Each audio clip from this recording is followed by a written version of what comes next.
Imagine this. You spent all your savings on a brand new phone which never dropped, never repaired, never opened, but yet suddenly it explodes right in front of your eyes. This is what exactly happened to a user in Korea. A Galaxy S24 just exploded in someone's hand, not while charging, not after a drop during a normal internet browsing. And multiple tech sites are reporting it.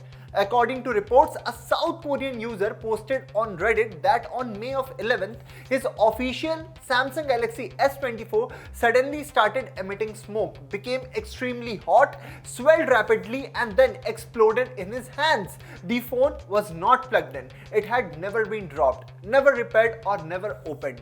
It was purchased through an official Samsung partner in the year 2024. The user shared the photos of the burning device to the floor and which was completely charred remained afterwards. He also provided the medical record showing minor burns and blisters and smoke inhalation symptoms and everything which happened to him aftermath. Local fire authorities reportedly found that these signs are consistent with the lithium battery ignition.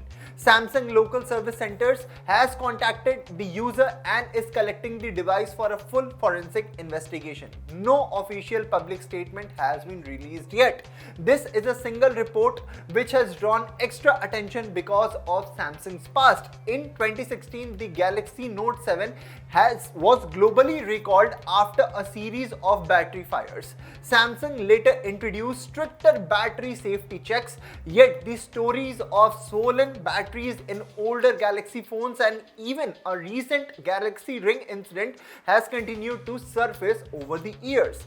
Android Central's also noted a something similar fire report involving a Galaxy S25 Plus being burst earlier. To be clear, this was no confirmed widespread issue. One or two incidents have not to draw with any pattern, but when a brand which is well documented with the history of battery problems, even a single case can reopen the tens of old questions. Multiple independent outlets are covering the same story. Samsung is investigating and we are watching for the official findings. What do you think? Do let us know in the comment section below and thank you for watching.